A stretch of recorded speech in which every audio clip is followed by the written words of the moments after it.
Rien ne se perd, rien ne se crée, tout se transforme, disait Lavoisier. Il ne pensait pas si bien dire, car il n'y a aucun miracle, et oui, dans le FSR de AMD, aucun miracle, des explications, mais aussi des limitations. Bonjour mes amis, et bien aujourd'hui, oui, on va parler du FSR de AMD, on va parler bien entendu de la technique de upscaling. Pourquoi du upscaling? On va parler aussi des avantages et des limitations du FSR AMD vis-à-vis d'autres techniques qui existent, d'ailleurs depuis longtemps pour certaines, et qui sont plus ou moins ignorées par le grand public, bien entendu face au DLSS aussi. On va parler aussi pourquoi est-ce qu'on ne cumule pas en parallèle plusieurs de ces techniques, car il y a des limitations aussi en processing. Bref, on revient sur les FSR de AMD. A tout de suite.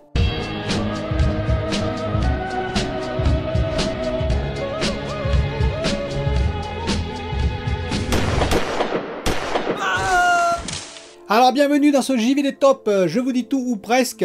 Si vous êtes nouveau venu dans la chaîne, n'hésitez pas à aller voir d'autres vidéos et si elles vous plaisent, pourquoi pas à vous abonner, ça me fera toujours plaisir.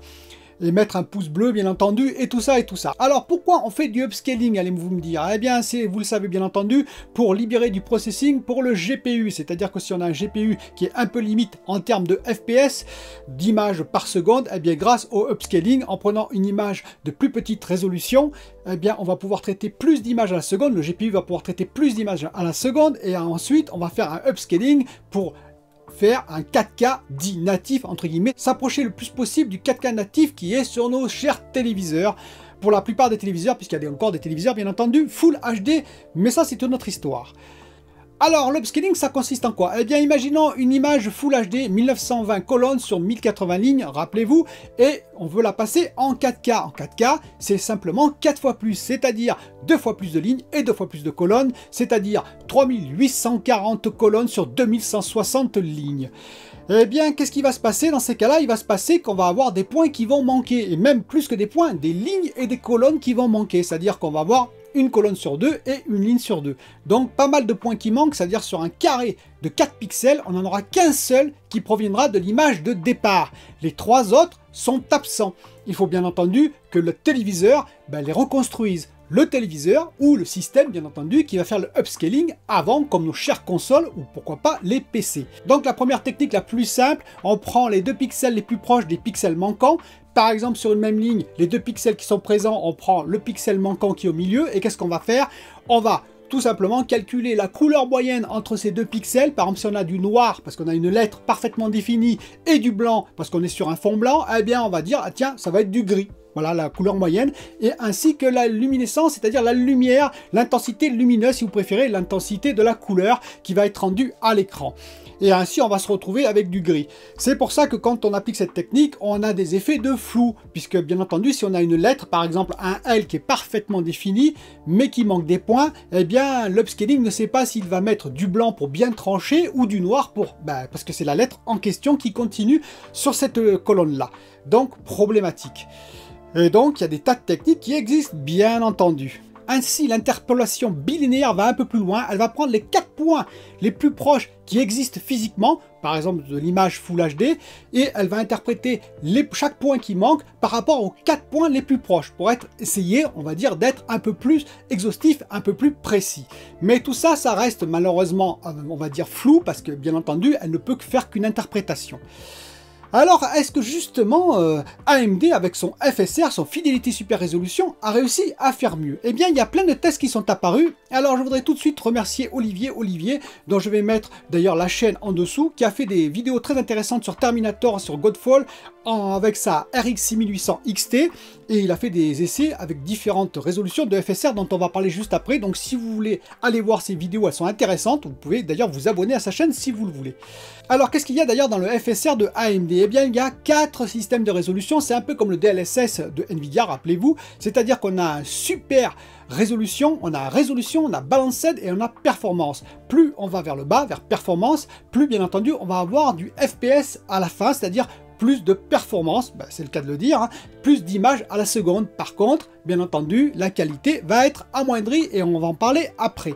Alors la première résolution qu'on a en FSR, c'est l'Ultra Quality, c'est 1660p, c'est 1.69 en termes de diminution de nombre de points, c'est-à-dire qu'en image 4K native, on a 8,3 millions de pixels sur une image 4K native. Là, on en aurait autour de 5 millions pour l'image de départ et on va reconstruire les 3 millions de pixels qui manquent pour arriver à 8,3 millions de pixels. En dessous, on a le Quality. Le Quality, c'est tout simplement du Quad HD, c'est-à-dire c'est une image 1440p qu'on va transformer en 4K natif. Et là, on a 2,25 fois moins de pixels, c'est-à-dire moins de 4 millions de pixels qu'on doit remonter à 8,3 millions de pixels.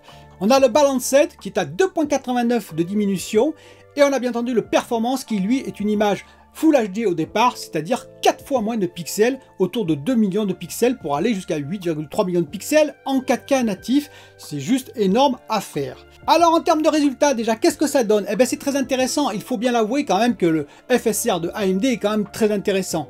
Bien entendu, il y a des limitations que je vais expliquer. Les numériques ont fait des essais avec un Ryzen 5900X et une RX 6800. AMD bien entendu, 32 Go de mémoire, et ils ont fait à différents modes. Le Super Quality, ils sont passés par exemple sur un jeu de 56 FPS à 80 FPS, c'est-à-dire 40% en gros de gain. Et ils ont fait ça sur plusieurs jeux, et grosso modo, d'ailleurs, Digital Foundry c'est un peu la même chose, et d'autres sites aussi, on voit qu'on gagne avec le Super Quality environ 40% en termes de FPS, ce n'est pas négligeable. Vous allez voir d'ailleurs pour les consoles, on en parlera à la fin, c'est très intéressant. Et en termes de qualité d'image, eh bien on n'a quasiment aucune perte, enfin très peu de pertes, et donc ce mode-là est intéressant. Mais avant d'aller plus loin, on va tout de suite parler de la perte processing. Et oui, parce que tout le monde croit que le FSR AMD, ça ne coûte rien. Et bien si, ça coûte en termes de performance processeur. On gagne bien entendu processeur ou GPU. On gagne bien entendu par rapport à une image 4K native traitée dans le GPU, mais on ne gagne pas totalement. Ainsi, si vous faites le calcul, on avait 56 FPS en mode 4K natif sur le jeu quand on testait les numériques. Si on prend le Super Quality, normalement c'est 1.69 comme je vous ai expliqué de réduction en termes de nombre de points à traiter. On devrait donc arriver à un résultat. On prend 56 FPS, on multiplie par 1.69 et on devrait arriver à 95 FPS. Et on n'est pas à 95 FPS, loin de là, on est à 80 FPS. On a 20% de moins que prévu. Ces 20% là, c'est quoi? Eh bien c'est tout simplement que rien ne se perd, rien ne se crée, tout se transforme, disait Lavoisier, c'est-à-dire que, eh oui, il y a des points manquants, et bien ces points manquants, le GPU ou le CPU doivent les traiter. Ça coûte quand même du temps de process, ce n'est pas gratuit. Ça coûte moins cher que, évidemment, de traiter une image 4K native par le GPU, mais ça coûte quand même, et vous allez voir, c'est très important pour la suite. Ainsi, si on regarde l'image Full HD, test des numériques, qu'est-ce qu'on obtient? On passe de 56 à 125 FPS en mettant le mode FSR en mode performance. Full HD, je vous rappelle, vers du 4K dit natif. Et donc on est très loin de ce qu'il faudrait, parce que là on est autour de 2,35 fois en augmentation de FPS, alors qu'on devrait être normalement, s'il n'y avait aucun temps de process de perdu, 4 fois plus grand en termes de FPS, c'est-à-dire autour de 224 FPS et non pas 125 FPS. Et donc là, on a quasiment la moitié qui est perdue dans quoi? Dans le processing. Vous allez me dire pourquoi on n'a pas que 20%, comme c'est le cas par exemple sur le Super Quality. Eh bien tout simplement parce que déjà le nombre de points à traiter a été multiplié. Vous savez les 5 millions de points qu'on doit transformer en 8 millions de points, eh bien on est passé là à 2 millions de points qu'on doit transformer en 8 millions de points. Donc on est passé de 1,69 en termes de diminution de points à 4 fois. Ce qui fait à peu près un rapport de 2,37. Vous allez me dire, mais où ça va tout ça? Eh bien, c'est pas fini, parce qu'en plus, il y a plus de FPS. Et oui, on a augmenté les FPS, puisqu'on va plus vite grâce au Full HD. Eh bien, les FPS, bien entendu, ils sont à traiter. C'est-à-dire que ces points manquants, il y a plus d'images à traiter par seconde. Et donc, si on fait le rapport des 125 FPS avec le FSR, performance versus les 80 FPS qu'on avait tout à l'heure avec le Super Quality, eh bien, on arrive à un rapport de 1,6 à peu près. Si on cumule les deux rapports, ça fait 3,8. Eh bien les 3,8, si vous regardez, ça fait 76%. 76%, vous appliquez ça, les 76% de différence aux 125 FPS et vous arrivez à 220 FPS, c'est-à-dire quasiment les 224 FPS qu'on attendait au début. Donc ce que je veux dire par tout ça, c'est que en mode performance, ça coûte beaucoup plus cher en termes de processing. Bien entendu, on a un gain, mais le gain est un peu moindre que ce qu'on pouvait attendre, c'est-à-dire que le meilleur système, finalement, c'est bien le Super Quality, voire le Quality. En dessous, finalement, on va avoir beaucoup de pertes de qualité et finalement moins de gains que prévu. Et on va parler tout de suite des pertes qualité. Parce que oui, il y a un petit problème avec le FSR de AMD. Alors bien entendu, visuellement comme ça, quand on regarde son écran par des vidéos YouTube, on n'a pas l'impression de perdre énormément. Maintenant, Digital Foundry, ils ont fait un travail un peu plus approfondi et c'est assez intéressant vis-à-vis d'autres systèmes. Premièrement, il faut savoir que les 8 jeux qui sont proposés en FSR AMD, malheureusement, il n'y a pas le DLSS. DLSS, Machine Learning de Nvidia, qui doit être théoriquement plus performant. J'espère d'ailleurs qu'il arrivera bientôt des jeux où il y aura les deux systèmes, qu'on pourra vraiment faire un comparatif sur le DLSS versus le FSR, ce sera très intéressant. Mais il existe déjà des systèmes anti-aliasing plus performants que le bilinéaire que je vous ai présenté tout à l'heure, des systèmes qui prennent des algorithmies plus intelligentes, comme le TAA Upscaling, le Temporal Anti-Aliasing Upscaling, qui est intégré dans le Unreal Engine 4 et bientôt 5. Et celui-ci est très performant. Il le montre d'ailleurs Digital Foundry, ça dépend bien entendu de beaucoup de conditions. Des fois le FSR pourra être un peu meilleur, des fois ce sera lui, en l'occurrence le TAA, parce que quand vous avez cette robe par exemple que vous voyez à l'écran, cette robe qui est ajourée avec plein de trous et plein, bien entendu, un tissu ajouré, eh bien, visiblement, le FSR a beaucoup de mal à reconstruire parce qu'il lui manque plein de points. Si on part, attention, du FSR performance, d'une image Full HD vers du 4K, eh bien, il manque plein de points et il ne sait pas trop quoi faire avec les points manquants. Est-ce qu'il faut mettre du noir ou est-ce qu'il faut mettre ce qu'il y a derrière, c'est-à-dire le ciel, en l'occurrence le brouillard, alors que le TAA s'en sort beaucoup mieux. Donc le FSR est meilleur que effectivement le système classique, mais par contre par rapport au TAA, dans ces conditions-là, il a plus de difficultés. Alors il faut savoir que le TAA Upscaling qu'il y a dans le Unreal Engine 4 n'est pas parfait. Il y a des fois du ghosting en l'occurrence qu'il n'y a pas dans le FSR. Mais quand même, un système existe déjà, un système qui est excellent et voire même meilleur que le FSR quand on a une basse résolution de départ.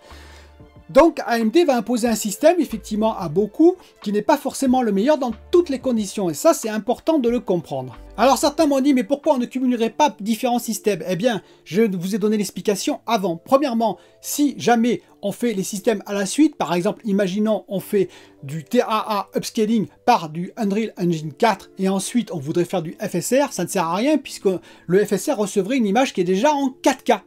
Donc le FSR ne trouverait rien à faire et donc il n'aurait aucun intérêt à faire du FSR en plus. Inversement, on peut se dire on va faire en parallèle les deux systèmes pour prendre à tout moment le meilleur des systèmes. Par exemple le TAA Upscaling plus le FSR. Ben oui, mais là c'est très coûteux. Imaginez qu'on parte d'une image Full HD pour aller vers du 4K. On a vu apparemment qu'on perdait pas la moitié mais presque en termes de FPS par rapport à ce qu'on avait prévu. On devait avoir normalement 224 FPS, on était plutôt à 125 FPS, on avait gagné de 56 à 125 FPS. Oui, mais si on rajoute le même processing pour faire du TAA Upscaling, qui coûte à peu près aussi cher en termes de processing, eh bien on va baisser d'autant. Et oui, on va encore perdre la moitié, parce que le processing, ça ne s'invente pas, ça ne va pas s'enlever comme ça.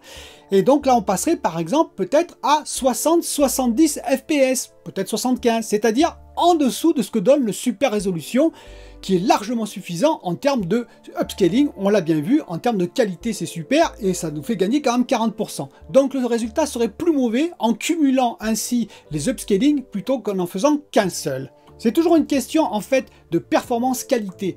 Qu'est-ce qu'on est prêt à perdre en termes de qualité pour avoir une meilleure performance? Mais attention, qu'est-ce que ça coûte aussi en processing? C'est ça qui est un peu oublié dans tous les discours qu'on a actuellement. Qu'est-ce que ça va nous coûter? Parce que ça coûte quand même en processing forcément. Alors est-ce que c'est bien ou est-ce que c'est pas bien? Eh bien moi je dirais que c'est très bien en super quality. Effectivement, en super quality, tous s'accordent à dire qu'effectivement la qualité est presque l'équivalent du 4K natif et qu'on gagne quand même 40%, c'est quand même pas négligeable, 40% en termes de FPS. Alors qu'est-ce que ça veut dire? Ben, ça veut dire que imaginez aujourd'hui quel est le problème de la PS5, de la Xbox Series X et de la Xbox Series S en Full HD, voire Quad HD. Eh bien, c'est que souvent, quand on met du ray tracing, on ne peut pas atteindre les 60 FPS, vous l'avez bien vu. Donc, on a un mode performance et on a un mode optimisé graphiquement. Souvent, dans les jeux, c'est comme ça. Pourquoi? Parce que quand on met le ray tracing, on va baisser à 30 FPS. Parce qu'on est peut-être à 40 FPS, 45 FPS. Imaginez qu'on soit à 45 FPS. Le développeur, il ne peut pas mettre le jeu à 45 FPS sur notre téléviseur. Donc, il va baisser à 30 FPS et réguler à 30 FPS. Et si jamais on n'a pas le ray tracing, il va pouvoir mettre 60 FPS. Et bien demain, qu'est-ce qu'il va faire? Il va mettre le FSR Super Résolution en mode Ultra Quality. Il va gagner 40%. On gagne 40% sur 45 FPS. Et bien on arrive à 60 FPS. On gagne en fait plus de 16 FPS. Donc on est au-delà des 60 FPS. Et donc on peut mettre 60 FPS ray tracing 4K sur nos téléviseurs avec une qualité quasi équivalente à du 4K natif. Et bien entendu, si on enlève le ray tracing, on pourra sans doute passer même à du 120 fps. Donc vous voyez que pour les consoles, c'est ultra important, mais aussi pour les cartes graphiques, bien entendu, qui ne sont pas ultra puissantes. D'ailleurs, Nvidia a mis son DLSS sur des cartes graphiques RTX 3090, 3080. Ça ne change rien, il y a quand même du DLSS dessus pour accélérer le FPS. Donc ça prouve bien toute l'utilité de cet upscaling. Voilà, je tenais à revenir là-dessus sur AMD FSR. Oui, c'est très intéressant, mais bien entendu, il y a des limitations qu'il ne faut pas oublier. On aura peut-être d'ailleurs le choix dans les consoles comme on a sur PC, c'est-à-dire qu'on pourra choisir performance ou ultra qualité ou qualité, par exemple. On verra ce que va nous proposer AMD et surtout les développeurs de jeux. Alors visiblement pour les développeurs, ça s'intégrerait en une seule journée. À vérifier quand même, hein, parce qu'il y a peut-être des essais à faire, c'est peut-être un peu plus qu'une journée, mais effectivement ce serait très rapide.